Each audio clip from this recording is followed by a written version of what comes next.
Hey, Through Crosses family, welcome back to the podcast. Pastor AJ here. I oversee life groups and discipleship. And today we are jumping back into our Revelation series. We got a big chunk of text to cover today. And so we're in Revelation chapter 8 all the way to the end of chapter 11. We are going to be talking about the 7 trumpets. And so with that, let's go deeper.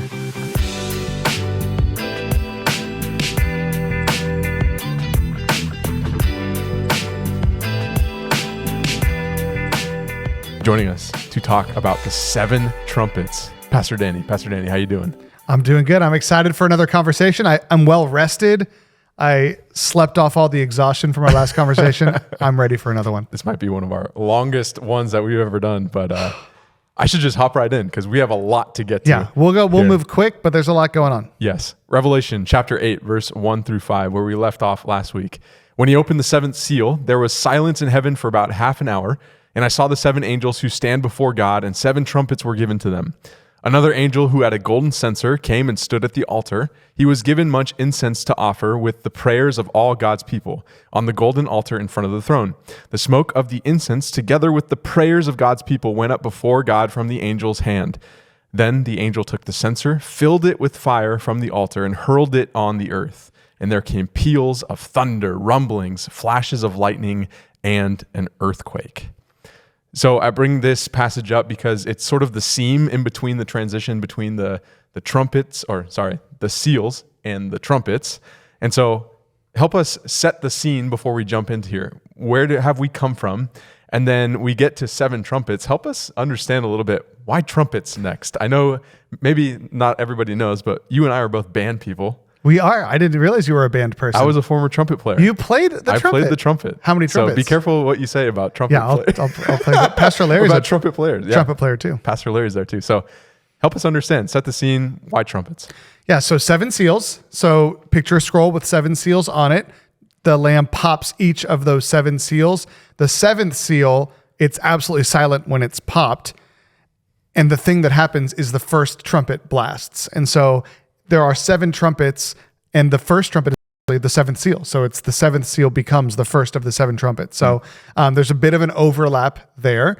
And there's a couple different interpretations on why trumpets. I think part of it, just if we were just reading Revelation at face value, I would really think that, okay, well, the scroll is now opened. There's an edict about to be read from a king. And so a lot of times, watching movies, those types of things, there's going to be, a trumpet player will make some trumpet proclamation, like a message from the king, like in Hamilton or something. Here comes a message, right? Hear ye, hear ye. So that's the first thing I thought when I read this was, it's just these 7 proclamations that whatever's on this scroll is really important and the king is going to read it. As we look at more of the scriptures, we see there might be layered meaning over the top of it, that trumpets throughout the Old Testament symbolize God's presence, his power, his glory, and even terror that comes with being in the presence of God. Think of Moses at Mount Sinai, where there are trumpets and fire coming down from this mountain, almost like a volcano with these trumpeting blasts that indicate the arrival of God here on this mountain. We talked on Sunday about Jericho and the walls that came tumbling down in the kids' song. There was an Ark of the Covenant that was being carried around the city 7 times as they blasted trumpets. Trumpets were always, or often, I guess, a frontline part of an army, a military movement. And then in the New Testament, trumpets mean some more positive things. The trumpet at the resurrection, the trumpet at the return of Christ. There's this imagery that the trumpet call is also going to be a very positive thing in the church. And so, terror, fear, awe, holiness, gravity in the Old Testament, and then resurrection, life, newness, the kingdom of God approaching in the New Testament. And I know in the first century, we've been talking a lot about Roman civilization, trumpets seen as a warning of divine anger coming, the prodigy of some sort of sign. And then if you're interested in Old Testament imagery, there's one passage that stands out, Numbers 10, when Moses is telling the people of Israel, hey, make 2 silver trumpets, and then here's what's going down. If I blow it once, this happens. If I blow it twice, this happens. What if he blows it 7 times? Well, then this happens. I guess. Wow. No, he talks through different ways. It's either an alarm. It's either a call to make this way, go this way in the tent, the tabernacle, have this person go this way, talking about like the trumpet blown before the feasts. So just a lot of imagery in Numbers 10 there. You can go and look up yourself. But we got to get moving because we got 7 trumpets to get through. Yeah, that's not even the first one. That's like the overview. The 7 angels who had the 7 trumpets prepared to sound them. The first angel sounded his trumpet, and there came hail and fire mixed with blood, and it was hurled down to earth. A third of the earth was burned up, a third of the trees were burned up, and all the green grass was burned up. What do you say about this first trumpet imagery that you're seeing? I think it is important for us to remember that where this passage started was up in that throne room. And in the throne room, we even see these angels that are preparing incense on the altar. And so we get this beautiful picture of, this is a wonderful worship scene, and this incense is prepared in the throne room on the altar. And you almost expect this incense is going to like float up into the heavens and there'll be a fragrant offering. But instead, then he takes the incense and hurls it down at earth and starts causing all this chaos down there. And it's a reminder that as we walk through Revelation, that there's a heavenly image of things happening, there's earthly stuff happening, and they're very connected. And so when this angel takes the incense and throws it, and the earth starts experiencing this thunderbolts and lightning and earthquakes, we realize, okay, what's happening up there is affecting what's happening down here. And so one of the things that I loved in my study of what it could mean when the hail, fire, and blood came down is, on one hand, we see that this trumpet blast is affecting planet Earth, like the angel's incense is affecting planet Earth. Hail, fire feels very like a volcanic eruption or a meteor storm. This feels like very judgment motif from the Old Testament from a variety of places. But then the question mark is around the blood. Where does this blood come from? And one of the interpretations that I appreciate is kind of goes back to that place of, okay, where we started was the altar. And what we found out before was we know that the altar is where animals are sacrificed and their blood flows from the altar. Interesting. What we found out in the chapter before is that under the altar are the martyrs and their blood has been spilled. They are the sacrifice that's being their sacrifice is the one that's being justified by the wrath that's coming down, that the martyrs are waiting because there's more martyrdom that needs to happen. So one of the interpretations I read of this passage was that the blood coming from heaven is almost supposed to represent the blood of the martyrs that's being spilt on planet Earth, like you are under the judgment because you took the lives of these godly men and women. Yeah, we see in Roman writings, we see that blood coming from heaven is also just a common thing that they're like, oh my goodness, like the gods are angry with us. And never a good omen when blood comes from heaven, I would assume, really good. Though. There's a quote that says, "For fire will rain on men from the floors of heaven, fire and blood, water, lightning bolt, darkness, heavenly night." And we should probably get used to the number 1/3 as well. There's a lot of 1/3. A lot of thirds. Chapter 20, a lot of 1000s. This chapter, a lot of 1/3. I know where it might come from. We see sort of this third motif in Ezekiel 5 when he does some weird stuff with his hair. Where he's like separating his hair into braids thirds, it into 3/3, yeah. And it lands on, this is the image that you're going to show Israel. A third of your people will die by the plague or perish by famine inside of you. A third will fall by the sword outside your walls. And a third I will scatter to the winds with drawn sword. So whoever's writing this has Ezekiel in mind. Ezekiel shows up a lot in Revelation. And just if you're not familiar with Old Testament prophetic imagery, the prophets in the Old Testament a lot of times felt like these crazy method actors where they would do these remarkable, like crazy things. And that had deep significance. And so, there was this portion where the prophet would braid his hair to 3/3. And then I think it was like throw one on the wind and it blows away like chaff. That's what's going to happen to some of you. Some of it's going to be burned in the fire. That's going to happen to some of you. So that third number, I think the other thing it means in Revelation is these numbers do escalate. So, by the end, all is decimated. But, we saw, was it a quarter in the last chapter? Like a quarter of the inhabitants were killed or whatever it was. And so now we're at a third, and then we kind of keep escalating from there. But everything happens in thirds in this chapter. Well, let's go to the second trumpet here. Verse 8, the second angel sounded his trumpet, and something like a huge mountain, all ablaze, was thrown into the sea. A third of the sea turned into blood. A third of the living creatures in the sea died, and a third of the ships were destroyed. Talk to us about the imagery of the second trumpet that you're seeing here. Yeah, the first thing that comes to mind is a giant asteroid. That's what I thought. It's like, I'm reading this just on plain language. All of a sudden, first there's like rocks coming through the heavens. I'm like, oh no, it's a meteor shower right in the middle of it. All of a sudden, this is the movie Armageddon, right? There's a gigantic one that's so big it can cause an extinction level event on planet Earth. It lands in the ocean. It vaporizes the water. It kills a third of the animals. So part of me feels like, okay, if John is seeing something literal in front of his eyes, I wonder if he's seeing a giant asteroid coming to planet Earth. I don't know if he was aware of asteroids, but it's a mountain. And so part of it is, what is this mountain? Is this Mount Sinai, where, this is a symbol of God's presence coming, but it's his judgment presence? Is it, you think God's about to build a new temple? Is this like the rock that is building the new temple? Is it a foundation piece? We don't really know what it could be or what it is. But part of it is it's an escalation from the first trumpet and the first thirds. We see now we're localized here on the sea. And so when you go back to Genesis 1 and read the creation accounts, you see that God creates and separates all of these things, right? The waters above from the waters below. Then he fills the sea with fish. And so now it's like the skies above is collapsing into the waters below, and he decimates the fish and the ships and everything on the sea. So as we keep moving through trumpets, he starts localizing from the sea to the freshwater source to the land. And so it feels also a little bit like an uncreation account of, instead of things being formed and filled in Genesis chapter 1, now we have things being kind of collapsed and decimated or cleared out. And so it feels like whatever the opposite of creation is, like a reverse account of the Genesis creation. Decreation. Decreation. Something like that. Yeah.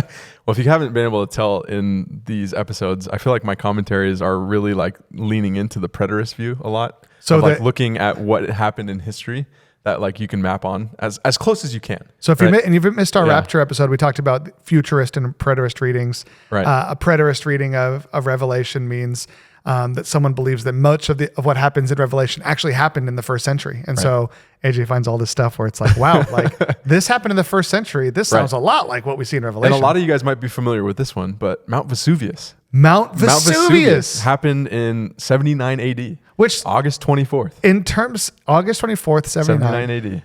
In terms of bonkers things that have happened on our planet, Mount Vesuvius is one of those, like, I mean, if you haven't, you should Google Mount Vesuvius if you're listening and you've never heard of it. Tell us a little bit about Mount Vesuvius. Yeah, so I got a couple of comments from some of the historians. Pliny the Younger, he was an eyewitness of the eruption of Vesuvius, observed that the sea level went down and many sea creatures were left stranded on the dry sand. It has been estimated that from 12,000 to 15,000 people lost their lives at this volcanic eruption on Mount Vesuvius. And that's one that if you've studied this in school or studied it somewhere else, this volcano came so quickly, like a thief in the night. It came so quickly that people were just kind of vaporized or like almost encased right where they were. Like the volcanic ash just... You can go to the remains and kind of see people like hiding in their just houses. Kind of entombed right there. You can see like just I don't even know what it is. If it's like, it's not like a skeleton, I don't or know. If it's a cast, or I picture like a Han Solo in carbonite, but it's like someone is just standing there huddled in their house because it happened so quickly. Like a thief in the night. And Pliny also says debris from Vesuvius fell into the bay, making it impossible to land boats. So maybe that's where the ships were kind of being dealt with here in this.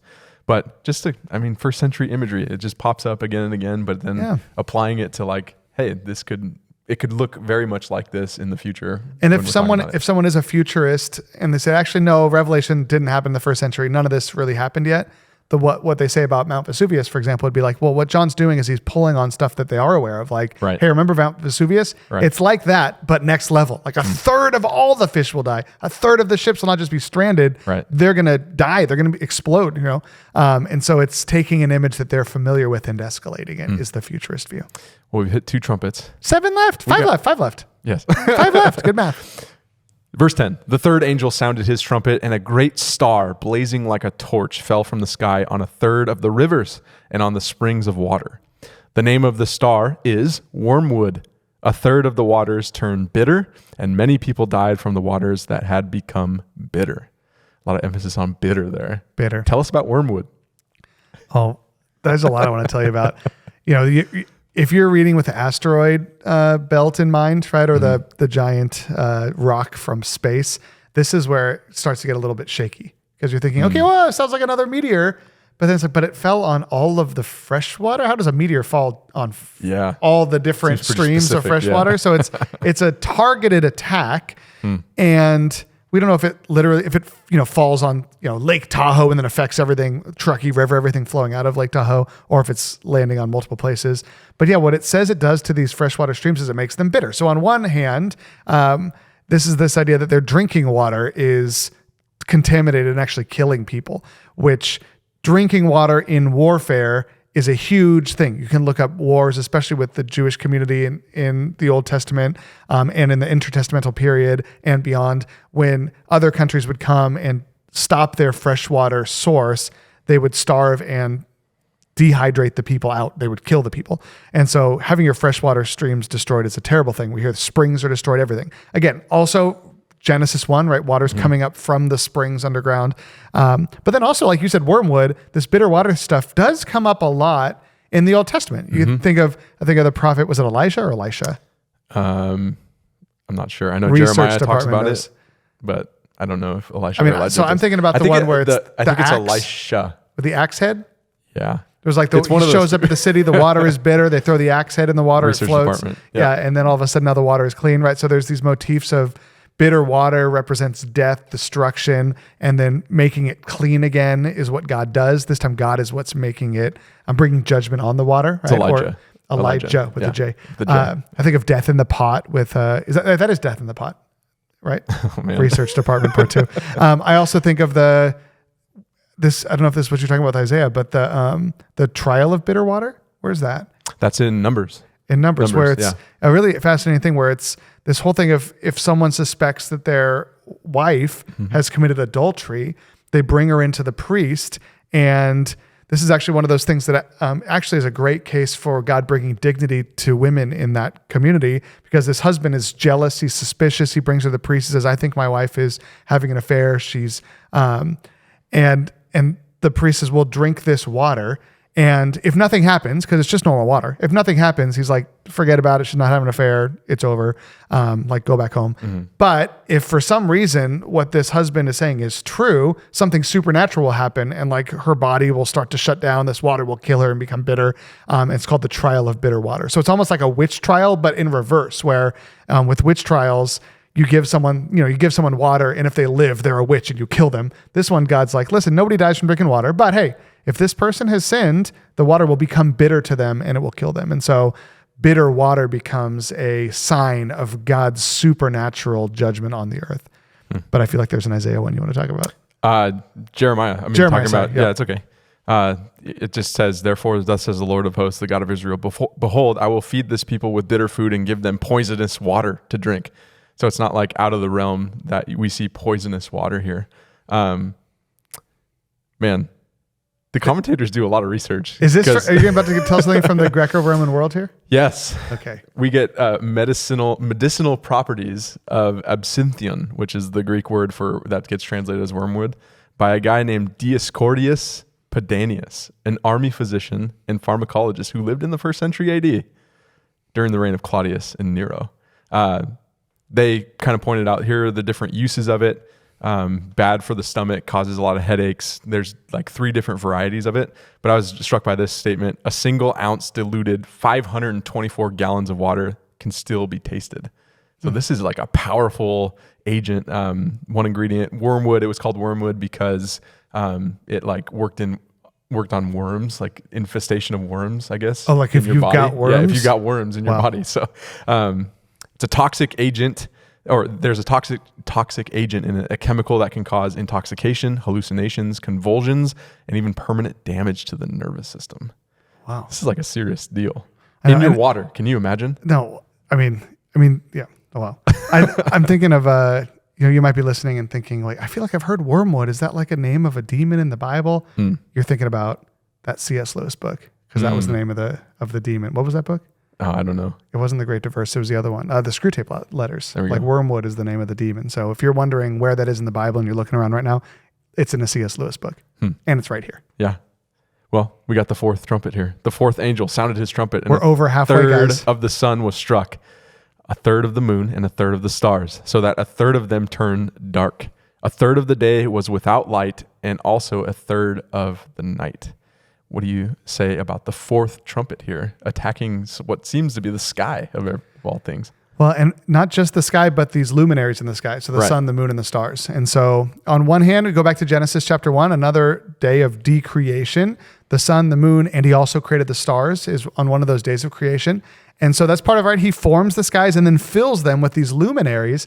But it's also important to recognize that in Genesis, when God talks about the luminaries, they actually represent humankind because the luminaries are designed to govern the days and the nights. And so we see forming, filling, and governance happening in Genesis 1. So like when man and woman are created, it says that he created them and told them to rule over the earth and subdue it. So to bring governance to planet Earth. And so this image of human governance is first found in the governance that happens in the stars and the sun and the moon as they orbit, or however their understanding was in those days. But, and so maybe this is just talking about, hey, the next stage of deconstruction is happening and the skies are melting.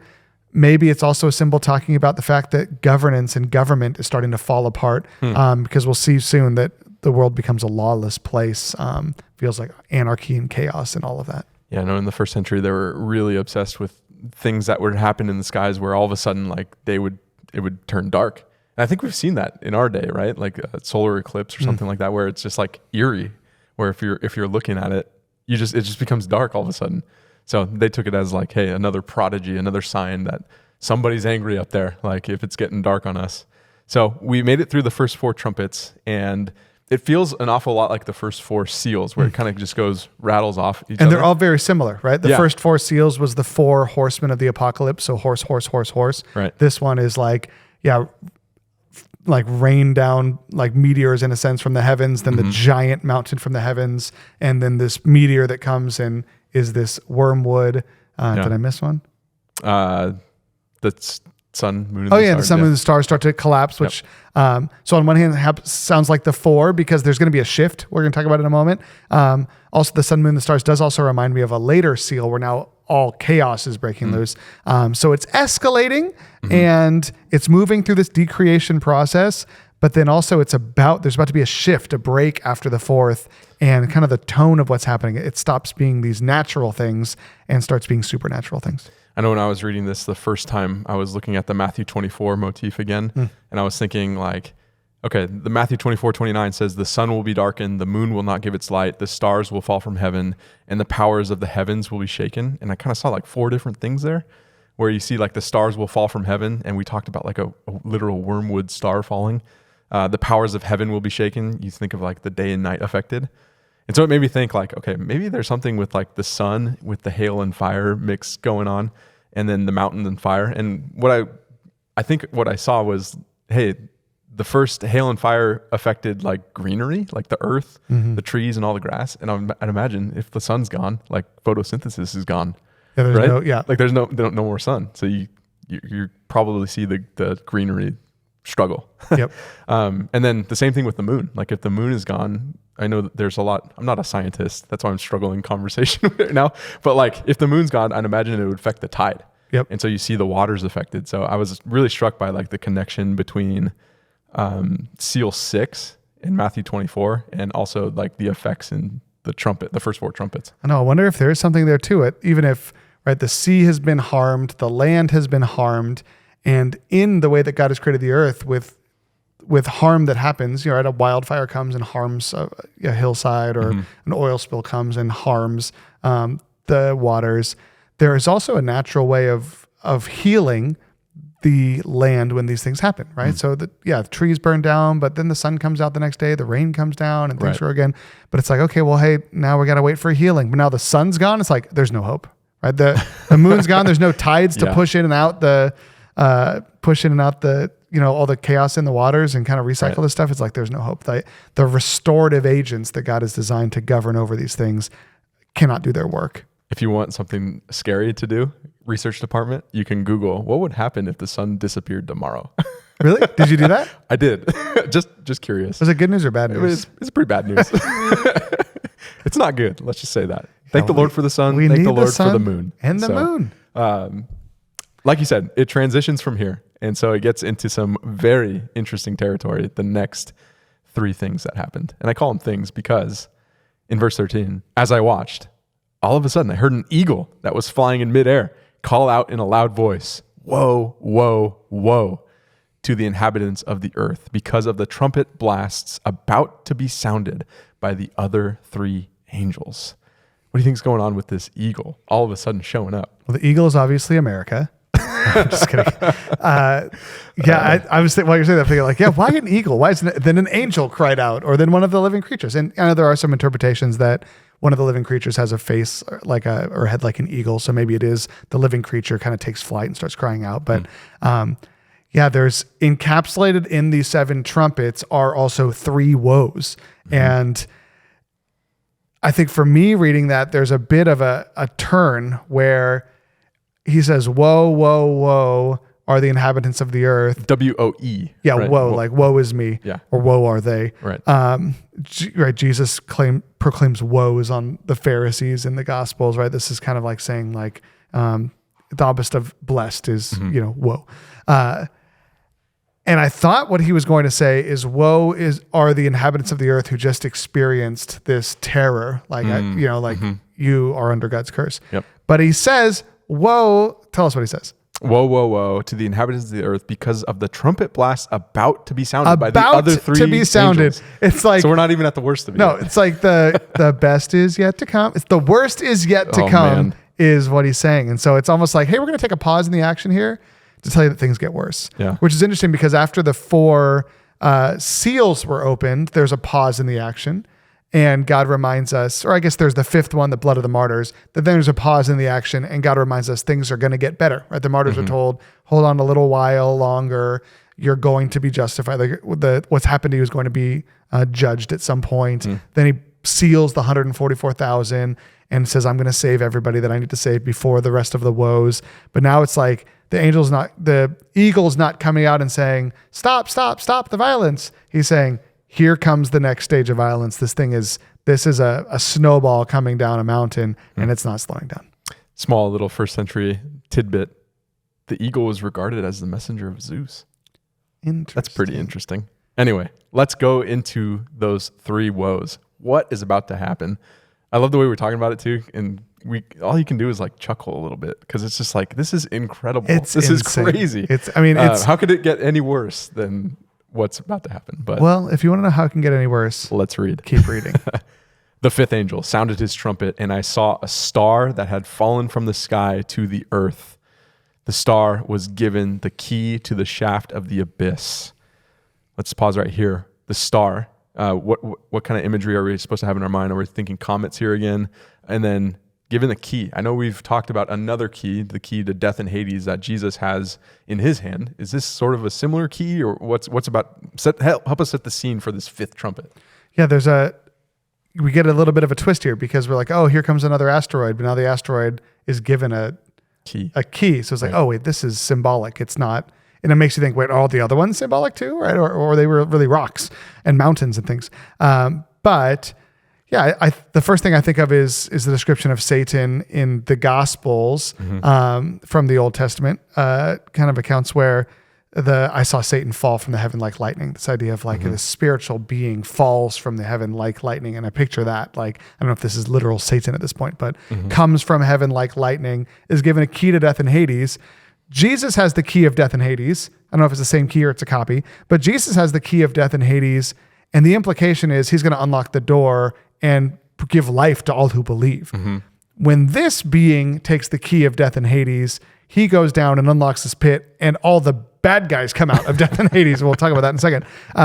And so some commentators have said, hey, it's actually the same key, which is a reminder that this is something that Satan is doing, but it is under the umbrella of the wrath of God, that somehow God himself is orchestrating this judgment, even though Satan is now being used in the judgment, or this, angelic being or whoever it is. I mean, maybe it's a good angel who's unleashing hell on earth, but it just feels evil as you read it. So, we don't have all those answers, but yeah, there's some being who's unlocking the gates of hell, but not in a good way this time. Yeah, and if you're wondering why the word abyss, well, in the Greek it's abusos, which is like without, and busos, depth, without depth, a place of fathomless, boundless, pit. Infinite void, abyss. So when he opened the abyss, verse 2, smoke rose from it like the smoke from a gigantic furnace. The sun and the sky were darkened. We've read that before. Interesting. By the smoke from this abyss. And out of the smoke, locusts came down on the earth and were given power like that of scorpions of the earth. So I know there's a lot of Old Testament imagery going on. We see the sun and the sky. We talked a little bit about the darkening of those, but we're introduced to these locusts. Help us understand why locusts. Yeah, locusts are a symbol. Part of it, we're going to see some more plagues as we keep going through the book, but it starts to feel a little bit like the plagues that come on Egypt in judgment, where these locusts come and destroy all the crops, except these are not locusts that destroy crops, and they're not even super locusts that destroy tons of crops. These are locusts that do to humans what locusts do to crops. And so these locusts fly around the earth and use these scorpion tails to start stinging people. It's interesting. They only sting those who are not part of God's people. And when they sting them, they don't die in this account. But what happens is it brings this desperate pain upon them, and they have these 5 months of intense pain. And we're not done with the locusts because we get later description, but we'll just keep reading in verse 4. They were told not to harm the grass of the earth or any plant or tree, which we read a little bit earlier. So not normal locusts. Not normal locusts, because that's typically what they do, is they harm grass. I mean, it reminds me trees of this, crops. it reminds me of like a movie where you take like a velociraptor who normally is going to go after like the T-Rex, and it's like, nope, we're going to change his brain chemistry. Now they're going to go after the American enemy, and we're going to send him in the battlefield. So they've been reprogrammed to, instead of go after crops, they go after humans. So they were told not to harm these things, but only those people who did not have the seal of God on their foreheads. They were not allowed to kill them, but only to torture them for 5 months. And the agony they suffered was like that of a sting of a scorpion when it strikes.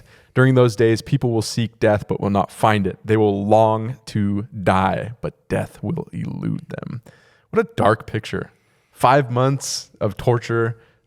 We see that they can't harm the people with the seal of God on their foreheads, and they have the sting of a scorpion. Talk about the imagery going on right here. What is exactly happening in this scene? Yeah, these are the locusts that aren't locusts, right? Because part of it's like the grass is gone. We just found that out, that the trees and the grass have all been decimated. And so when they're told not to harm the grass, I don't think it's like, hey, just so you know, like we're trying to grow all the grass back. I think what the imagery is supposed to evoke is these are targeted at humankind. It reminds me a little bit of the Passover story, where the angel of darkness comes across the land, and any household that's not marked by the blood of the Passover lamb experiences judgment. But if you have the blood on your doorpost, you are safe from that. So these are almost like those micro angels of darkness, and they don't sting those who are covered by the blood of the lamb. And they don't bring death and destruction. They bring pain and people having a desperation for death. And so it's interesting. I think of Jesus' words in Matthew 24 when he talks about this is going to be a terrible season for nursing women. This is going to be a terrible season for these different categories of people. And it's almost like, not because it's not just a season of death. It's a season that is just so terrible. You think of plagues that have existed on the earth that have brought great pain, and whether it's leprosy or the bubonic plague or the Spanish flu, whatever it is. Sometimes they bring death, other times just bring tremendous pain.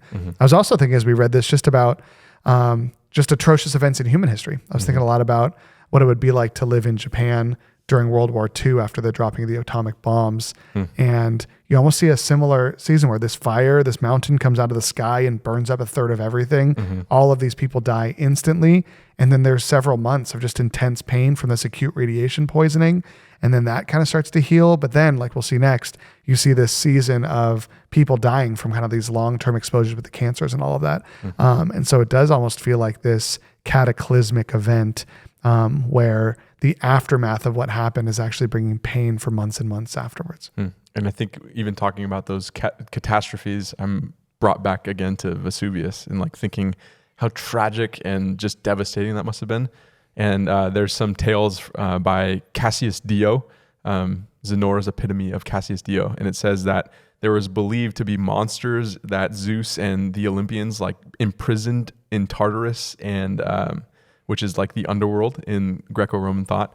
And they were hidden under several volcanoes, so in Italy and Greece. And so when they erupted, basically it's the same sort of motif of like monsters first comes the fire and then the mountain, and then boom, from underneath the ground all these things come out. And so Pliny the Younger talks about Vesuvius again, saying people bewailed their own fate or that of their relatives, and there were some who prayed for death in the terror of dying. So I can't even imagine going through something like that, like looking up one day and just seeing everything dark and just hail of fire, whatever's happening amidst, the chaos. I can't imagine. Especially if you're buying the mythology of the time and you're like, Right. if I survive this, then all of the beasts that live under that lava is going to come out and kill us all. Right. You kind of think of Job 3, who goes through a similar time, and he's like, I'm longing for death, but it doesn't come to me. I dig for it more than hidden treasures. That's what he says in Job 3. But we're not done with the locusts, because I know there's a lot of questions here. Because in verse 7 it says, the locust, they looked like horses prepared for battle. On their heads they wore something like crowns of gold, and their faces resembled human faces. Their hair was like women's hair, and their teeth were like lions' teeth. They had breastplates like breastplates of iron, and the sound of their wings was like the thundering of many horses and chariots rushing into battle. They had tails with stingers like scorpions, and in their tails they had power to torment people for 5 months. They had as king over them the angel of the abyss, whose name in Hebrew is Abaddon, and in Greek, Apollyon, that is, destroyer. Talk to us about what these locusts are, because I know facetiously at the beginning of this series, I called them the helicopter locusts. The helicopter Are they locusts. helicopters? Well, that's it's interesting because as you read through it, you think, why is he even describing the locusts to us? Like, we got enough. These things are terrifying. Why do you have to tell us they have ladies' hair? Right. And they think, well, there's got to be a reason he's telling us what they look like. And so it's so detailed. Like, why? It's why very specific. Yeah. And so, if you've read Left Behind by Tim LaHaye, or kind of looked into kind of that 1990s or whenever that was written version of the end times, Tim LaHaye's belief was that, okay, well, John was trying to describe something he had never seen before. And what he was seeing was attack helicopters, like Apache attack helicopters that, he said, think about a helicopter with, this glass bubble on the front. It almost looks like a head. And then, spinning around the top, it's like there's these propellers, and then there's this armor underneath it. And then the back of it has this gun on it shooting. It's almost like a flying locust, but it's bigger, but it's got a head on it. Like, if you've never seen a flying vessel before, Tim LaHaye might say, you would see a helicopter maybe describe it this way. Feels a little bit like a stretch because he gets very specific about like lion's teeth and women's hair. I would have never seen a helicopter. I thought, like, look at the beautiful long hair on that helicopter. Or like whatever, maybe the lion's teeth is like one of those like World War I plans that has like the smile on the side or something. I don't know. But so yes, a very futurist view would say, oh, these are vehicles of war that John could have never pictured. I don't know if this is like biblical imagery. I mean, it's apocalyptic with all these different animal heads like we saw in the first few chapters, but I'm hoping there's something that makes it all clear from Roman society or something. Joel 2, is famous for locusts. The whole book of Joel is like famous for presenting locusts. And in Joel 2, verse 4, it says, their appearance is like the appearance of horses. And like war horses, they run, and with the rumbling of chariots, they leap on the tops of mountains. So there's like this analogy of like locusts with armies a lot. So we see that in Jeremiah 51, bringing up horses like bristling locusts. Judges 6, they're talking about people attacking them, for they would come up with their livestock in their tents. They would come up like locusts in number.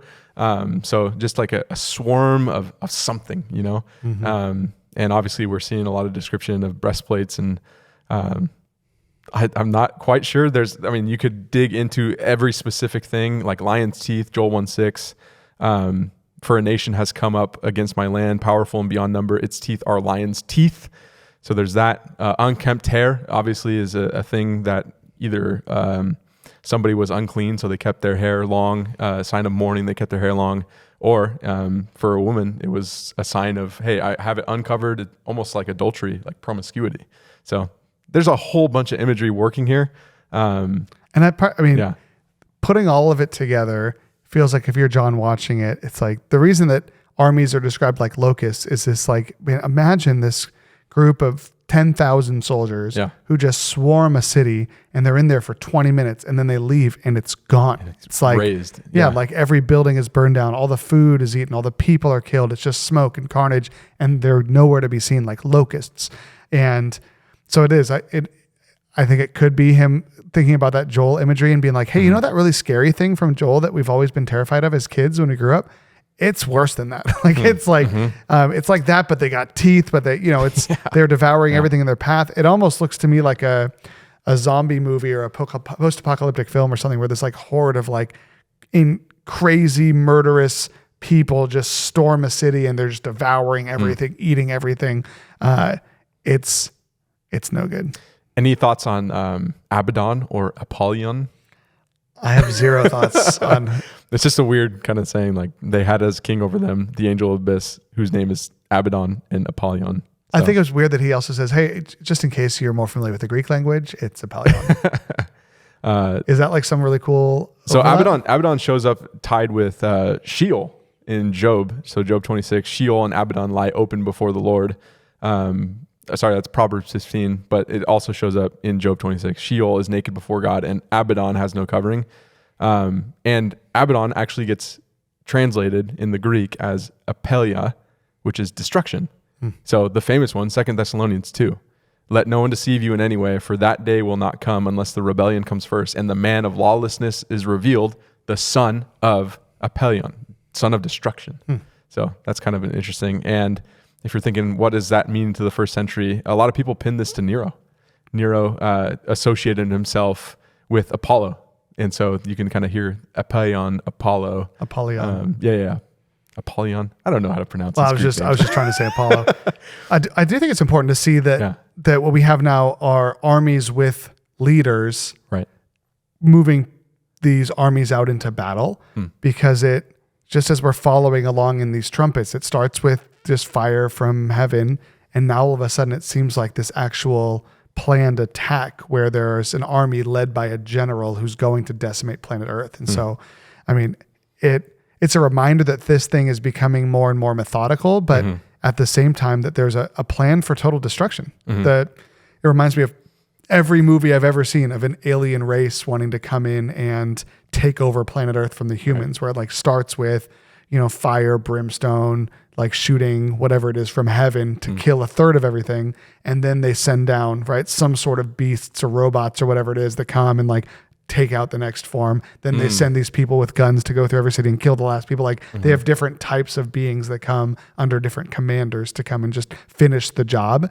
so that they can repopulate the planet. So I'm not saying that John is like seeing a sci-fi movie in the past, but it reads like there's something in us that just knows that like, if you wanted to completely decimate a planet, this is how you do it. You start at the big broad stroke level, you move to the more and more granular level, and that's going to take actual thousands of soldiers led by a commander to say, go in there and destroy it, destroy everything, leave nothing behind. Well, Pastor Denny, the first woe is past. That's good news. 2 other woes are yet to come. That's not good news. Verse 13. The 6th angel sounded his trumpet, and I heard a voice coming from the 4 horns of the golden altar. There's the altar imagery again. Altar's back. That is before God. It said to the 6th angel who had the trumpet, release the 4 angels who are bound at the great river Euphrates. And the 4 angels who had been kept ready for this very hour and day and month and year were released to kill a third of mankind. The 4 angels. What's going on? Well, you're probably gonna have a better answer than me, but not. When I think about the 4 angels, I think about north, south, east, west, or the 4 winds, right? This idea of represents completeness from every side.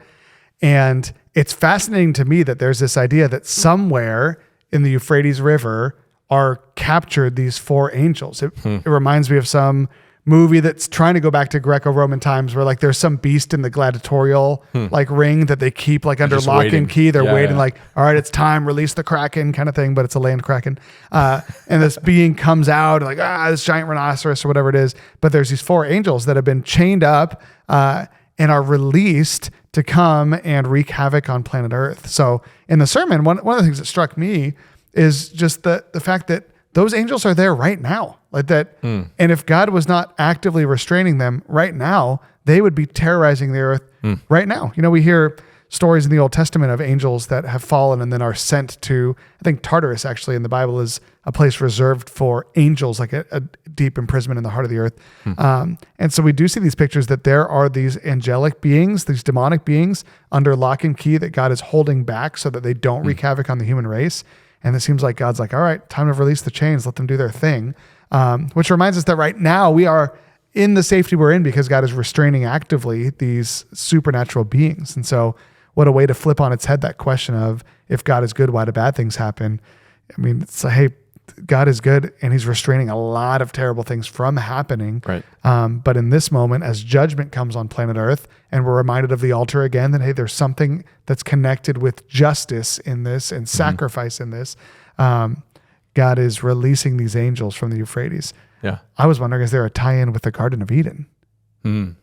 I don't know. Like there's angels guarding with, But I think I have a cultural question, because Okay, when here we I read it with like my 21st century eyes, I'm like so inclined to think that angels are always good. The angels are like the winged creatures that like have the halo. So like, this is your guardian angel, but they want to kill you. I mean, how are we supposed to interpret angel here? So angelos in Greek means messenger. And so we started the book talking about these messengers sometimes are humans. But here it feels like it's a supernatural being. Right. And so the theology that we hold around supernatural beings, specifically angels, is that angels are beings that are created by God to serve God. And yet at some point, how many of the angels rebelled?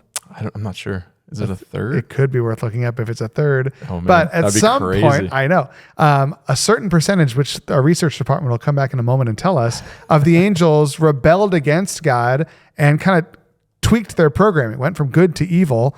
And that's what we commonly call demons. And so demons are these fallen angels, right? Is that what we believe about angels and demons? I'm still researching your original question. And so, so an angel is a word of that being, but a fallen angel, like Lucifer is described, or Satan is described as a fallen angel. So, angels of light, or angels of darkness masquerading as angels of light, right? These are messengers of destruction, not messengers of good. So these are not servants of God. These are those who have rebelled against God, but God is allowing them to wreak havoc as their evil programming takes them against planet Earth. Yeah. The research department is going to have to get back to us because we got to keep moving. Yeah, that might be more of a Google one, because I think that's more comment. Catholic theology. You can leave a comment. 1/3. Is it there? Verse 16. The number of mounted troops as the 4 angels are being released was twice 10,000 times 10,000. I heard their number. The horses and riders I saw in my vision looked like this. Their breastplates were fiery red, dark blue, and yellow as sulfur. The heads of the horses resembled the heads of lions, and out of their mouths came fire, smoke, and sulfur. A third of mankind was killed by the 3 plagues of fire, smoke, and sulfur that came out of their mouths. The power of the horses was in their mouths and in their tails, for their tails were like snakes, having heads with which they inflict injury. So if you thought the locusts were a bit crazy, I feel like the craziness just continues. We get these horse and their riders in looks like different breastplate colors. We see the horses had heads of lions, and out of their mouth comes so they're like fire-breathing lion horses. They got snakes as tails. Help us understand, please. I'm going to turn this one on you because I know that you found something really cool from Greek mythology. So tell us what it is. The chimera. The chimera. You can Google image that as you're Googling all the other things. Chimera? I think it's Chimera. Chimera. Wow. Chimera. Anyway, if you look up a Google image, it's sort of like a horse body with a lion head, and it's got like a goat as a rider, and then it's got a snake as a tail. So it's very similar. And if you look at some of the writings, they belch fire. I don't know if that's breathing or like actually if they're like burping or something and fire comes out. So there is imagery here in Greco-Roman world that like I could understand this. I also think of the behemoth in Job 41, the way he gets described. Out of his mouth go flaming torches, sparks of fire leap forth. Out of his nostrils come forth smoke as from a boiling pot, and burning rushes. His breath kindles coals, and a flame comes forth from his mouth. So I'm wondering, with the chimera in mind, with Job's behemoth in mind, does that impact the way you kind of see this? I mean, I don't know, man. I think on one hand, it's so overlapping with that Greek image of the chimera, not Camaro, that you think, okay, if I'm a preterist, this is what he's talking about. Right. On the other hand, it's so overlapping with this Greek idea of chimera that it feels like if this is a futurist reading, you're hearing this and you're like, oh, I've heard of a beast like that. Like that's real. Like it's this feeling of I've always been scared of that being. It's like that, but worse, right? And so there is something that kind of hits us at this deep level. And then for us who've maybe never heard of this mythical beast, it's terrifying. Like I haven't heard it since we jumped into this passage. So I was like, whoa, that's crazy. It's still scary. Like you just feel like, oh wow, if I saw a lion, I'd be really scared. Oh, what if it had a goat riding it and a snake's tail? And like that's every scary animal, not a goat, but that's every scary animal all at once, So, but if you look up a picture, the goat's pretty scary. The goat, it's a scary, like toothy goat. Yeah. Yeah. So anyway, I think it's really helpful again to think of first century, and then it's an apocalyptic image, right? So going back to the cloud, it's kind of like this timeless in nature. So it's almost like taking what would have been understood and then saying, let's turn up the volume a little bit. Let's ramp it up because it's going to get crazy. Well, and too, like if you're thinking about, right, we're thinking about these angels that come out and lead these armies of these beings. And part of the scary thing is like, wait, those things are here now? Like they're tied up somewhere? Wow. Like if I go to the Euphrates River, am I going to run into one? Like where are these things? Yeah.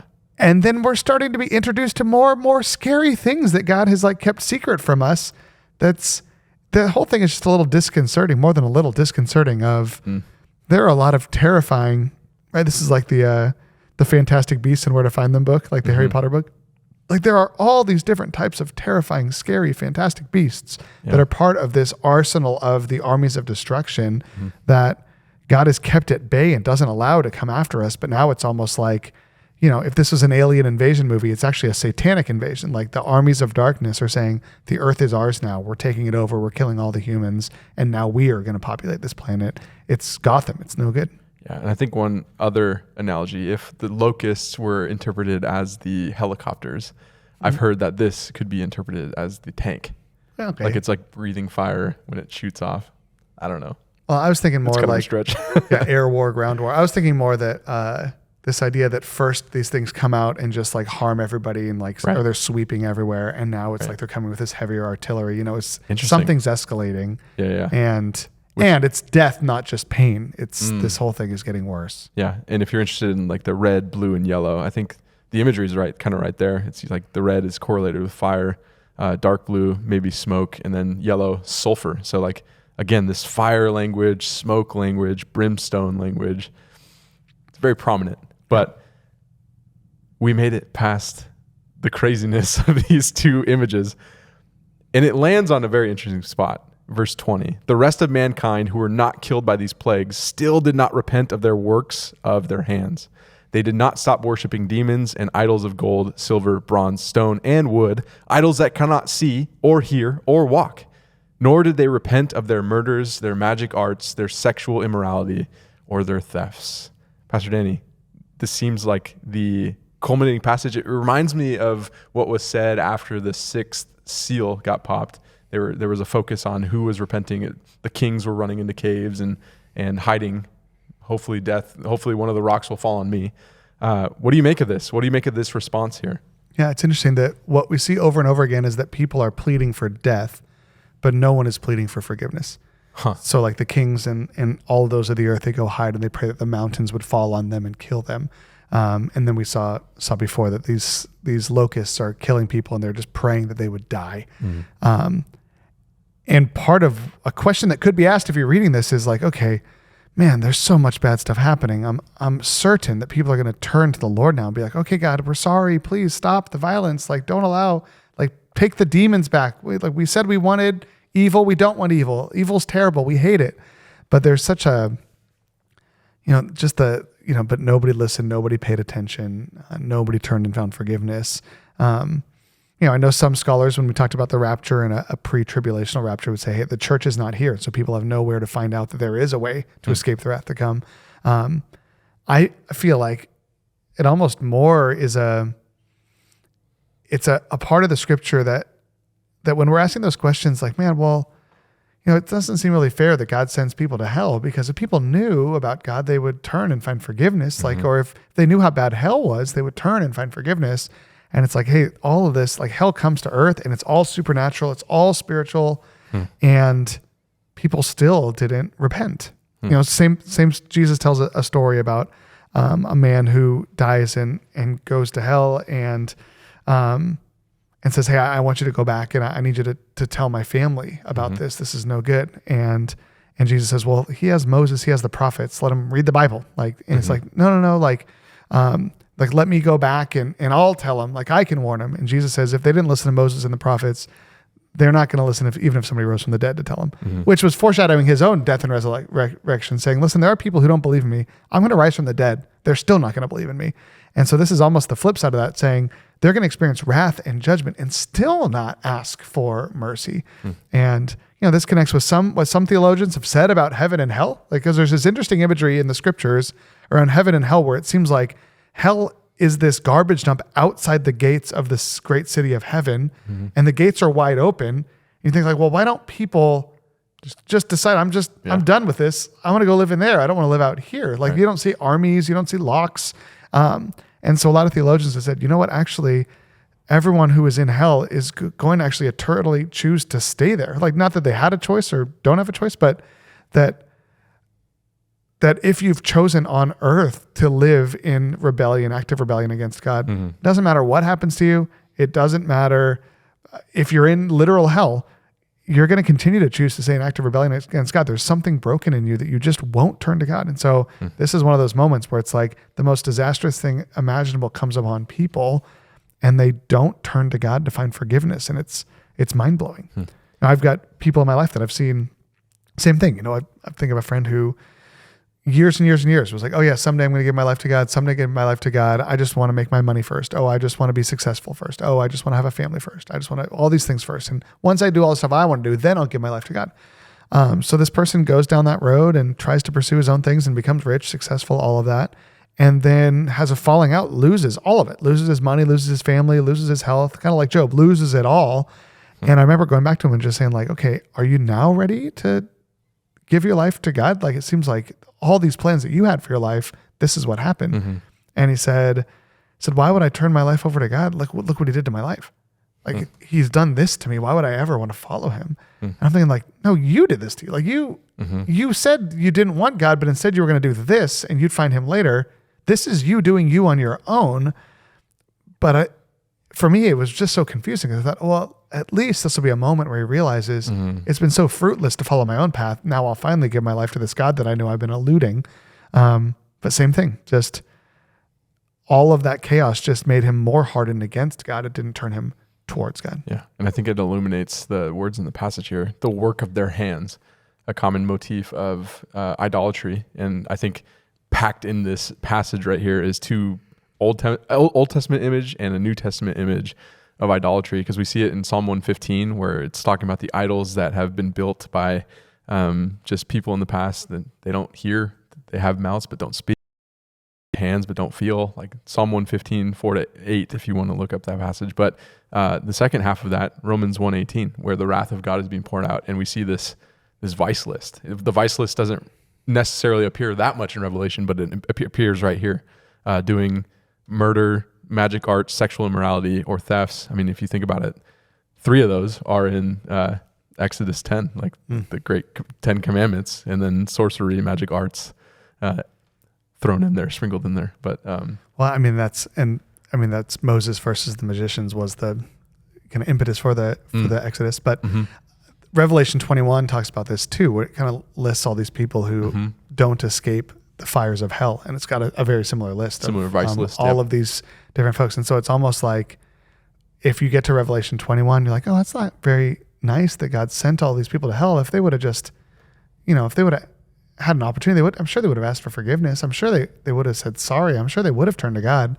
And so there's this moment in there where it's like, man, God gave them a foretaste of what hell's going to look like, and they still didn't turn to him. And so there's a justification that like these are folks who are on the path of destruction, and nothing can stop them from pursuing this hellward goal. I think what's fascinating about this is you would expect like the 7th trumpet to pop here, and it doesn't. It kind of reminds me of the seals, where we got through 6 seals and then all of a sudden we had to wait for a long time for that 7th seal. And it happens again. It happens again. It happens again. It feels like we've worked our way through a lot, and yet we still don't see that sixth and seventh trumpet yet being blown. So we just kind of have to keep going until we figure out where that seventh trumpet lands. And so you might be wondering, why did we take such a big chunk of chapter? Well, I think the author's inviting us to feel that angst, right? To feel that tension of, I have some messages before we even get to that final trumpet. So we'll just continue to chapter 10, which is kind of short, but I'll read the verses. Then I saw another mighty angel coming down from heaven. He was robed in a cloud with a rainbow above his head. His face was like the sun, and his legs were like fiery pillars. He was holding a little scroll which lay open in his hand.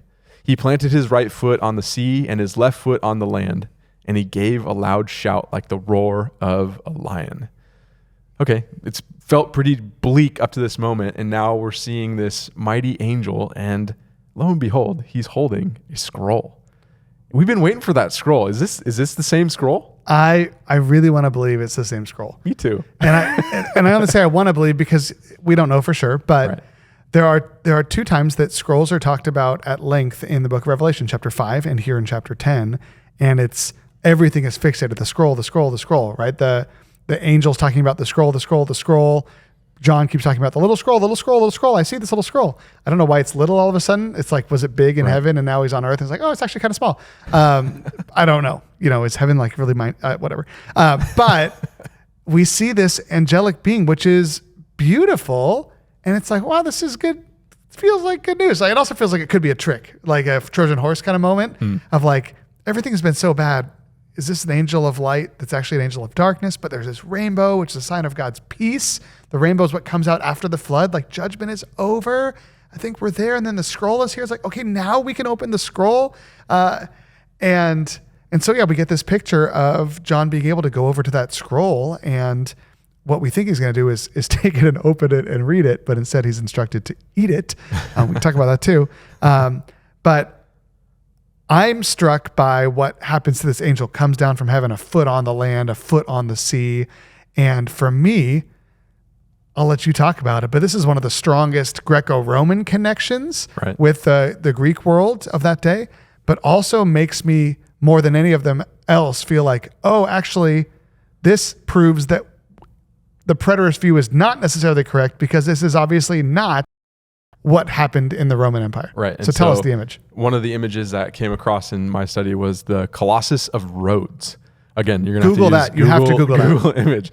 It's just this massive statue that's standing up there. How tall was it? I have no idea. I mean, it looks like it's like massive. 600 feet tall. It's the tallest statue. 7 wonders of the world, right? Yes. One of the ancient wonders of the world. Yep. And it's standing, it looks like it's kind of on land. It might be on sea. Not a lot of people know. It toppled over eventually.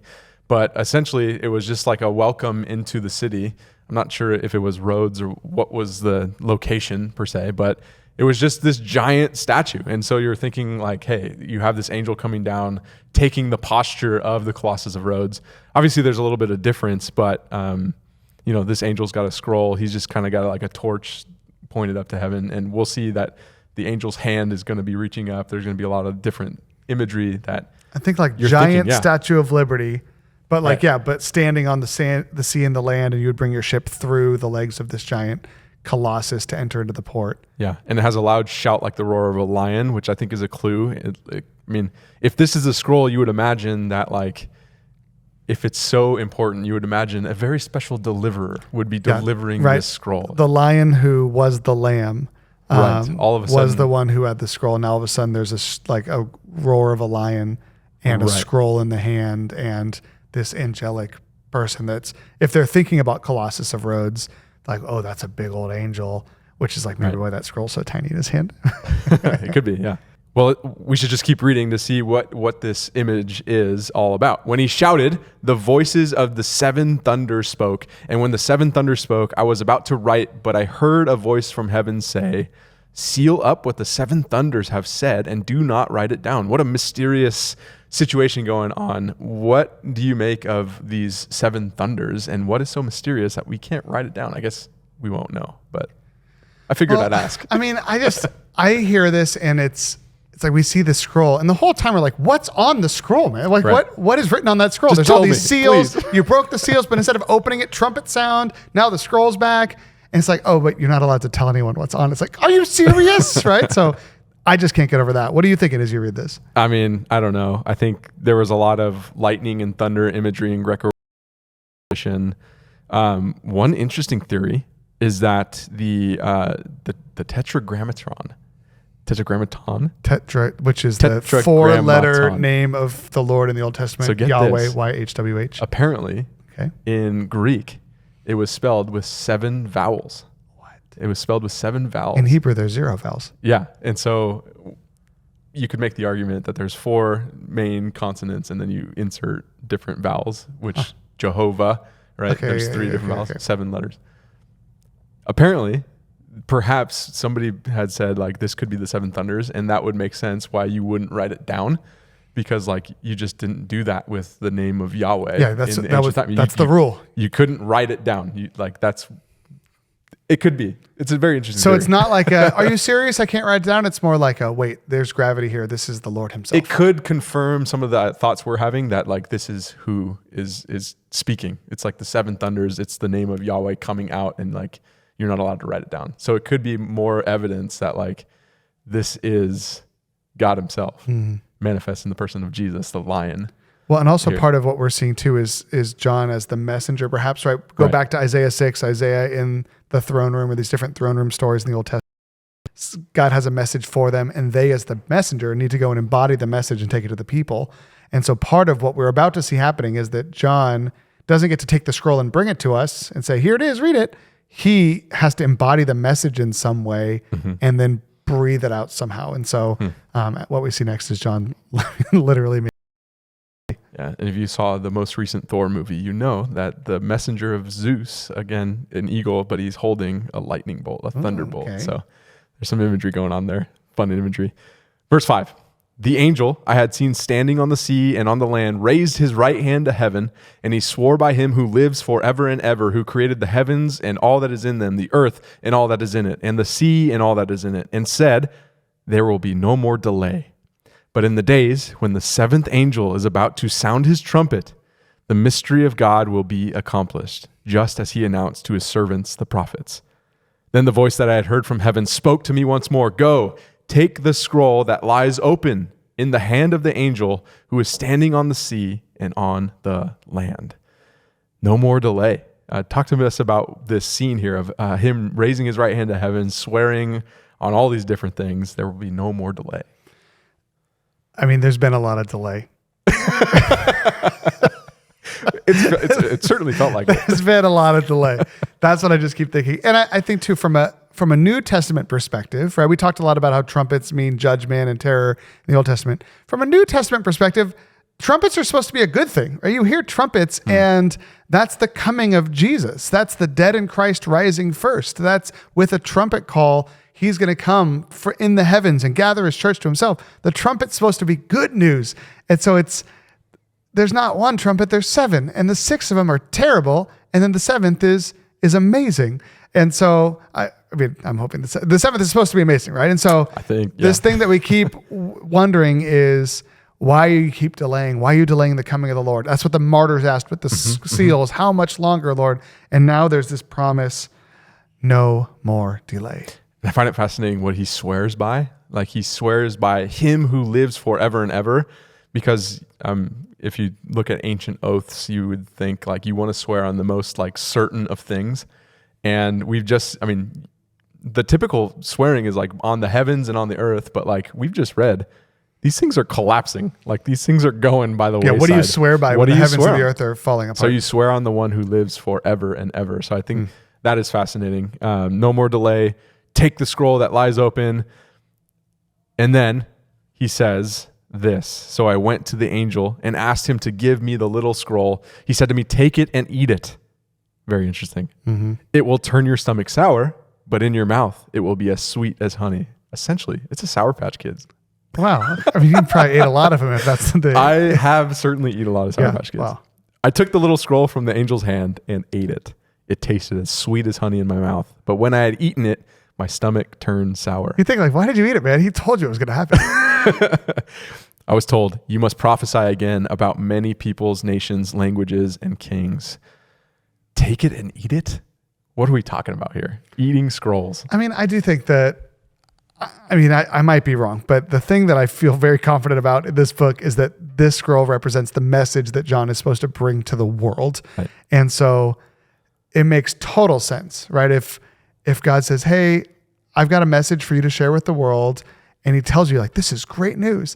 And then you start thinking about like, oh no, like I got to go tell people, or what are they going to do to me when I share it? Or how am I going to get the word out? Or, oh no, times are going to get worse before they get better. All these different things totally fits the bill of tastes like honey in my mouth, but makes me sick to the stomach. Like when I was first receiving this, like I'm all in. And then I'm walking away thinking like, oh no. Right. Which is really, anytime I've ever had an encounter with the Lord, it tastes like honey in my mouth, and then it makes me feel sick to the stomach, where it's like I'm on a walk, I'm praying, and all of a sudden God reveals this idea to me, and I'm like, oh, this is the best moment of my life. And then I sit down, I'm like, I got to figure out how to do this. I'm like, I have no idea how I'm going to accomplish this. And you get that feeling in the pit of your stomach. So I'm not saying that's exactly what happened to John, but I feel like the imagery that's trying to be evoked here is there's this message that's good news, but it's going to be hard. Either hard for John, hard for us, go through bad to get to good, or all the above. But I feel like John is being told, like, here's a message for you, embody this message, and then go proclaim it or live it out, right? Like we said before, some of the prophets, they hear this message and now their job is to lay on their side for 70 days or whatever it was, 40 weeks, whatever. Well, job, Ezekiel, again, this whole thing, it feels like Ezekiel, which brings us back again. This probably is the same scroll because the author took his time to associate it with Ezekiel imagery. And now we're seeing the same thing, like eat it. Ezekiel 3:3, I ate it and it was in my mouth as sweet as honey. I think of like the words of the Lord, the laws of the Lord being as sweeter also than honey from a honeycomb. Psalm 19, Psalm 119. So it's not like out of this world. Like this is imagery that would have been understood by a Jewish audience of like, this is the word of the Lord entering this person, and like the message is coming. The message is coming. We're about to figure out what's in the scroll. Finally, we made it, Danny. Well, and thinking too about the prophets in the Old Testament, a lot of times think of Isaiah, where God's like, all right, I've got a message for you. You're going to share this message and no one's going to listen to you. And they're going to hear it, but they're not going to really hear it. They're going to see you. They're not going to really see you. And there's this idea that like, this is good news that does nothing, And so the gospel is good news that changes everything. But what we're seeing in this passage, kind of like what we just talked about with these folks who don't repent, it's like there's this message that affects them 0%, And so there is something too maybe about there's a message that's such good news, but it's fruitless. Yeah. We have this tension in our hearts about the scroll and what it's going to say. And then we get to chapter 11. We're down the home stretch here. So let's book it into gear. I was given a reed like a measuring rod and was told, go and measure the temple of God and the altar with its worshipers, but exclude the outer court. Do not measure it because it has been given to the Gentiles. They will trample on the holy city for 42 months. A very interesting next step. Go and measure out the temple for 42 months. What do you make of this? I feel like my questions are the same. Like, what does this mean? Now, what does this mean? So 42 months, that's 3.5 years, right? Yep. Or in Bible phrases, times, and half a time, right? We think of the 70 weeks of Daniel. We think of the 7-year tribulation and the 3.5 years before the abomination of desolation. So here we are in this great tribulation where something's going to happen for 3.5 years. And there's a tension. On one hand, we almost feel like something new is being birthed, right? Measure the temple. Almost feels like, right? It's like you're about to go buy a house and they're like, hey, here's a tape measure. Go measure the yard. Like we can start to design what we're going to do in that space, measure this thing. Like, is it going to fit all these people? Oh, whatever it is, right? Measure the temple feels like good news. But then there's this like, hey, but forget about the court of the Gentiles because the Gentiles are going to come after us for 3.5 years. It's like, so we haven't gotten to the finish line yet, but we're starting to see that the tides are turning. It's like that so sweet, it kind of bitter, feels, it's like, tension. oh, it's time to build the kingdom. But obviously we're still looking around. It's a hellscape out here. So that's what I'm thinking about when I'm hearing that. It's super fascinating to look again at Ezekiel. Ezekiel is just an awesome book.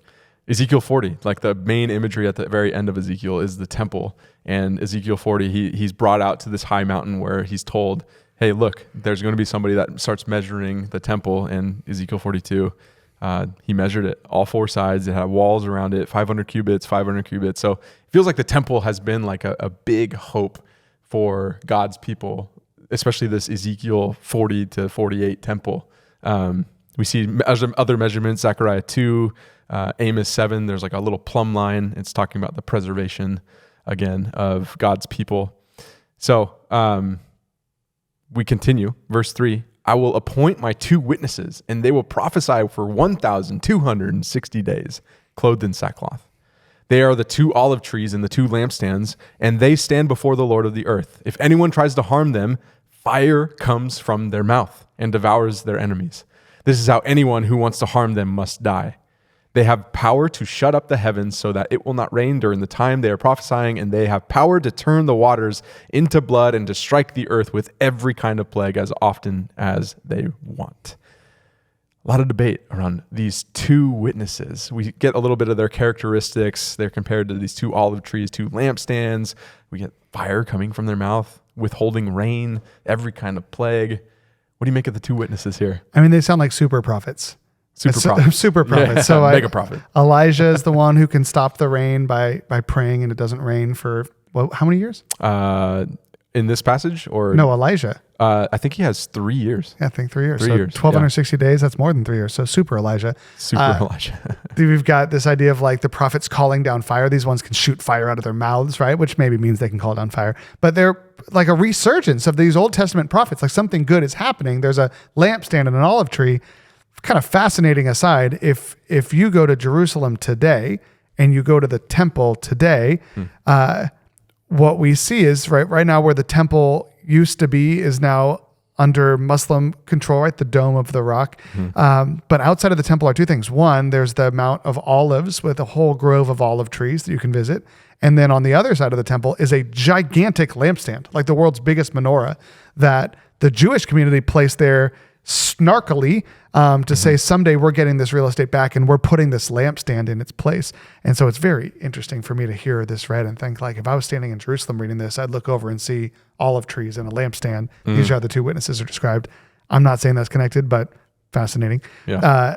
But these are these pictures, right? Everybody knows that. I mean, the Mount of Olives has been there since this time. And so olive trees and lampstands are things that are connected. So it feels like some of the furniture and the kind of the implements, even the olive trees, the symbol of fruitfulness, the symbol of like something's alive on the earth again. It's all coming. And so it seems like really good news that the temple's being measured. But then we get that 1,260 days. We're like, wait, that's the time that the Gentiles are going to be trying to destroy this thing. Yeah. Before we move into the further passages, I wanted to ask something that might be on your mind listening. Do we understand these as like literal 2 witnesses that like appear and like have an influence? I mean, do we read the measuring of the temple as a literal like, hey, I'm going out and like plotting the land that's going to get ready for this new temple?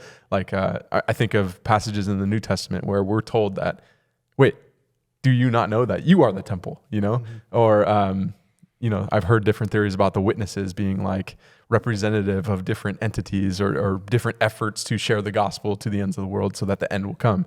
So what are your take on literal interpretation versus like symbolic? Yeah, it's interesting. So if you're a preterist, this is one of the biggest reasons that people hold to this preterist view is because here in Revelation 10, he talks about go out and measure the temple. And if this was written in the 90s, you'd be like, wait, the temple hasn't been around for 20 years. What's he measuring? Like what? There's also a chance that people are like, oh my gosh, is the temple coming back?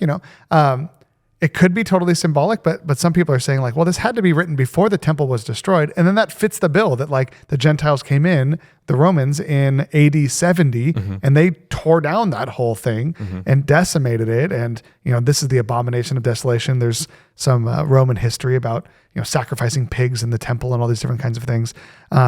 So terrible things happen in the temple. So a lot of it lines up with what happened in the 1st century. But like I said, if you're standing there reading it today, you're like, well, what if all of a sudden John was measuring that temple, the Dome of the Rock right now, and we've got this menorah here, we got this olive, like, is it all coming together, right? So that's why a lot of people today are thinking, okay, someday the temple's going to come back and there's going to be these prophets and they're going to rise up and they're going to, so it's hard to tell, right? Because then at a spiritual level, it's like, okay, well, the temple symbolizes the presence of God with the people here on planet Earth. And we know when we see the heavenly city coming down from heaven, it's way bigger than you'd have any measurements for. So maybe there's a little bit of like, man, if John would have measured the temple and he's like, oh, it's X amount of cubits long, Then later the heavenly city comes down. He's like, oh, that's a lot bigger, and so maybe there's just a symbolic like, hey, heaven's going to be much better than you even imagined. You thought you were just going to recreate this temple. No. God's going to recreate everything. So yeah, it could mean a lot of things. Yeah, and I know a lot of people have pointed out the connection of Moses and Elijah appearing at the transfiguration. And a lot of people are like, Moses and Elijah are coming back. Elijah didn't die, so he's coming back. And it feels like these two entities are real people. So there's a whole back and forth debate. It kind of bled out in our rapture video. So if you want to, the transfiguration, Moses, Elijah, and the disciples with Jesus, like, hey, is this the kingdom of coming, or the kingdom to come? It's good for us to be here. Let's put up tents. Jesus, like, what are you talking about, right? But yeah, maybe it's happening. There's all these symbolic things that just to me feel like something's coming together. Right. This is going to be great. Hey, we got 3.5 years, and then these guys are going to win. And then all the demons are going to go, and we're going to have our temple, and the world will finally be put right again. Yeah. And so we'll read about the 3.5 years right now. When they have finished their testimony, the beast that comes up from the abyss will attack them and overpower and kill them. Their bodies will lie in the public square of the great city, which is figuratively called Sodom and Egypt, where also their Lord was crucified. A sad ending here. Yeah, that's not what we were hoping for. Not a lot. We were not hoping for this. So what do you make of this in terms of just the sequence of events? I mean, it feels like hope is gone, right? So it's 6 trumpets and oh, wow, now this angel from heaven, Jesus coming, it's happening. We're measuring the temple, right? We've got these prophets. Now they're going to preach the gospel, and those people who didn't turn to Christ because of the judgment, they'll turn to Christ when they hear the message from the prophets. They're coming with power and miracles. But then the world turns on the prophets and kills them in the streets. And now Gotham is overrun. I know it's not called Gotham, it's called Egypt or Sodom or whatever. But Gotham is overrun with evil. And this feels like that moment that evil has finally won. And it feels like the location is pretty significant too, because a lot of people will say that the public square of the great city is a reference to just a place that was existent during the temple before it was destroyed. And a lot of people will say, oh, well, the great city, we must be talking about Rome, or we must be talking about something. And if the temple square is in Jerusalem, then there's a lot of history with like Luke 13 of prophets dying in Jerusalem. Oh, Jerusalem, the city that kills the prophets and stones those who are sent to it. It's kind of a dire situation. All hope is gone. And it fits the pattern, right? Every prophet, right? There's the parables of Jesus that God sends prophets, they keep killing him. Then I'm going to send my own son. They kill him too.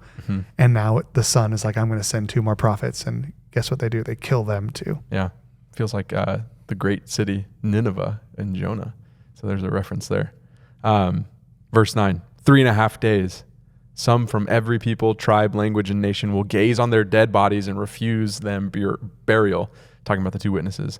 The inhabitants of the earth will gloat over them and will celebrate by sending each other gifts because these 2 prophets had tormented those who live on the earth. But after the 3.5 days, the breath of life from God entered them, and they stood on their feet, and terror struck those who saw them. Then they heard a loud voice from heaven saying to them, "Come up here."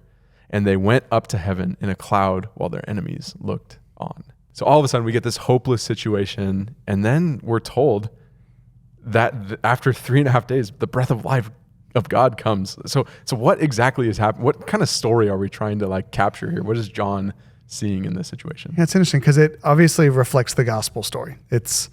I'm a little uncomfortable with it because it's like more impressive than the gospel story. Jesus was in the tomb for 3 days. They were 3.5 days. I'm just going to assume that's symbolic because everything's 3.5 right now. 3.5 years, 3.5 days. Right. And then Jesus was buried. They didn't even get burial. There's no dignity that even Jesus got from Joseph of Arimathea. Then they raise from the dead. They ascend into heaven, right? Not just like Jesus, right? Ascends into heaven. And so it's like, oh, good. Like on one hand, this is amazing news. It's always good news when God resurrects his people and they get to go back to heaven. But then at the same time, it feels like, well, so they're alive, but Gotham still exists down on planet Earth. So now we've got this, everything evil is on the earth and everything holy is in the heavens, right? Like all of the angelic host is like Lucifer's fallen from the sky. The blood of the martyrs was poured down. The smoke and fire, the bottom of heaven fell out. Everything from the pits is emptied. Like all the cards are on the table, and evil completely controls planet Earth.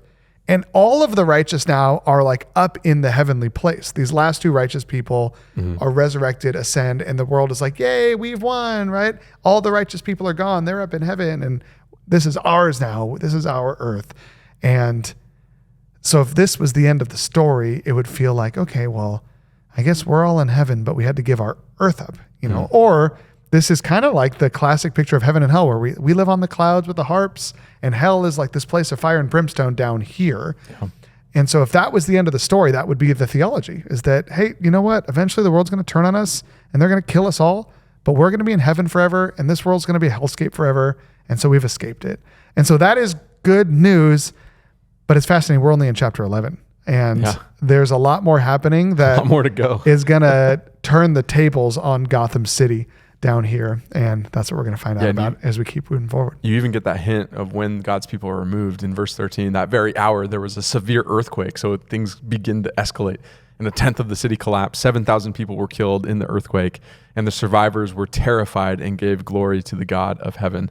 So just a terrifying scene. It's like they finally turn and give glory to the God of heaven. It's like, we've been waiting for that for chapters. It's like, oh, wait, now we got to save these people too? I don't know what's going to happen next. Yeah. So just an interesting reference here. It's a cliffhanger, right? Like something, there's more to come.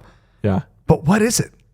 What's fascinating, we've been talking a lot about Domitian here. Apparently Domitian disappears in a temple while sacrificing to Zeus. And the people assume that he ascended to heaven, though he had really been assassinated. So a lot of interesting ascensions happening in the first century. A lot of theories on that. But the second woe has passed. That's Pastor it. Danny, the second woe has passed. There's one more left. The third one more for this woe podcast is coming.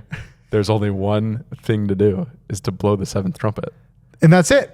And that's it. The seventh trumpet blows. Congratulations on making it this far. We made it. The seventh trumpet. The seventh angel sounded his trumpet, and there were loud voices in heaven which said, "The kingdom of the world has become the kingdom of our Lord and of his Messiah. He will reign forever and ever." The 24 elders who were seated on their thrones before God fell on their faces and worshiped God, saying, "We give thanks to you, Lord God Almighty, the one who is, who was, because you have taken your great power and have begun to reign. The nations were angry, and your wrath has come. The time has come for judging the dead and for rewarding your servants the prophets and your people who revere your name, both great and small, and for destroying those who destroy the earth." Talk to us about these worship songs. What stands out to you? Yeah, the tide has turned. We don't know exactly what that means yet, because it felt like a bad news thing just happened. But from a heavenly perspective, God has extracted the last believers from planet Earth. The earth is decimated. Evil and darkness reign. But the tides have turned. Something is going to happen now where God can start to do his work to finish the judgment of the world and create the kingdom of God. And so with all of this chaos, we've hit some kind of turning point that they know about in the heavens, but us reading are like, I don't see it yet, maybe, but hopefully we'll see it as we keep reading next week. Yeah, I don't know. In 1 Corinthians, it talks about this like order of sequence of events. 1 Corinthians 15, Christ the first fruit rises, then at his coming, those who belong to Christ. And so presumably that's happened. And it says, then comes the end, when he delivers the kingdom to God the Father after destroying every rule and every authority and every power. And it feels like there's this handing over of the kingdom of the world happening. You will reign forever and ever. The kingdom is yours. A couple of other highlights. We've been hearing about the Lord who is and who was and who is to come. And now we hear him as the one who is and who was. The servants, your prophets, and those who revere your name. If you look at the New Testament, you see that those who revere your name, the first person who gets described with that title is Cornelius. And you see a lot of the Gentiles. So it's like Jew and Gentile, both great and small. The time has come.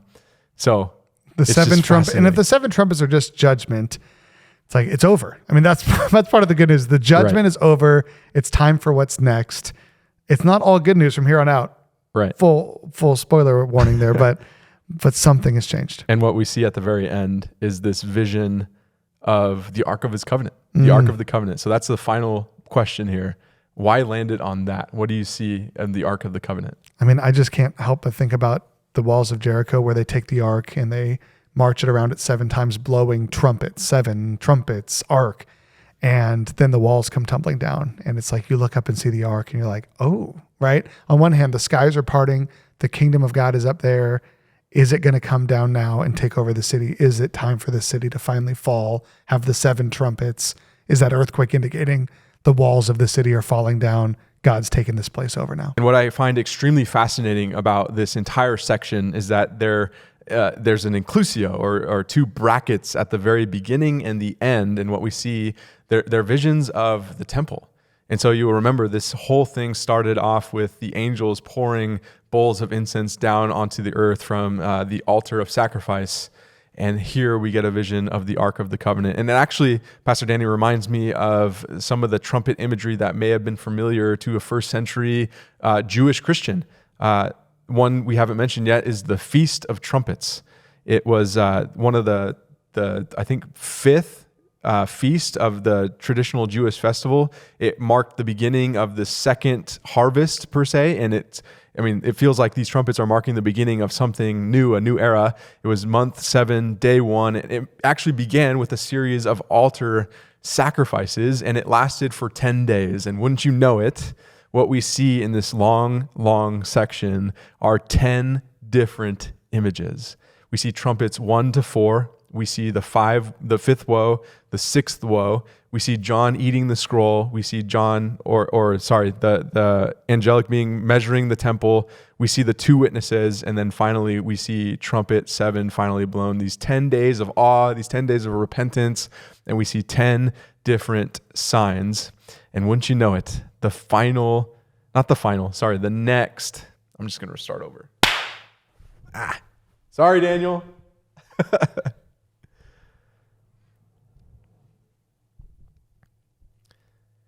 And one little nugget before we sign off, because I think it's just so fascinating how this works out. But if you'll notice, I know we worked through a massive section of scripture in this setting, but I think the author wants to do it intentionally because he's given us 2 different brackets at the beginning and the end. And so the beginning bracket, if you remember at the very beginning of this episode, was a vision of the temple. It was the angels having these incense bowls, offering them as sacrifices on the altar. And then at the end, we see a vision of the Ark of the Covenant. There came flashes of lightning, rumbling, peals of thunder, an earthquake, and a severe hailstorm.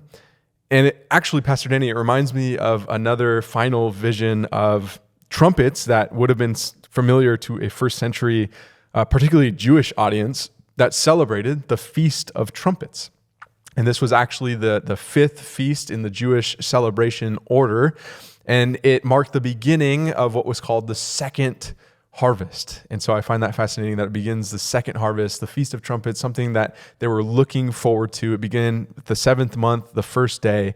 And once you know it, it begins with a series of altar sacrifices as they prepare themselves for the next feast, which will be important. But this feast actually lasts 10 days, the 10 days of awe, they're often called. And wouldn't you know it, there are 10 different signs between these 2 bracketed sections of the vision of the altar of sacrifice and the vision of the Ark of the Covenant. 10 different signs.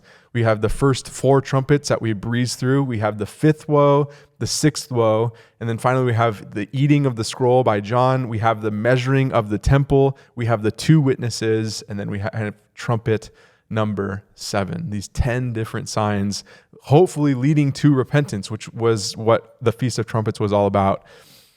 And wouldn't you know it, the next calendared festival on the Jewish calendar is none other than the Day of Atonement, which actually takes place at the Ark of the Covenant, right? We see the high priest going in to the Ark of the Covenant to make a sacrifice for all of Israel. So something significant is happening as we enter into the presence of the Ark of the Covenant, and we look forward to the final festival, the Feast of Booths, which we've actually been, you may not have known this, but we've seen it already in Revelation chapter 7, where we see the great multitude, and they're actually holding palm trees, which was symbolic of these Feast of Tabernacles, where the Lord would shelter them, which is found in that song in Revelation chapter 7, where the Lord would shelter them and be their God, and where there would be this place where there'd be no more tears, no more pain, no more suffering. And so I don't know what's ahead, but we look forward to it, and we hope you join us along. Pastor Danny, thanks for joining us, and we'll see you next time.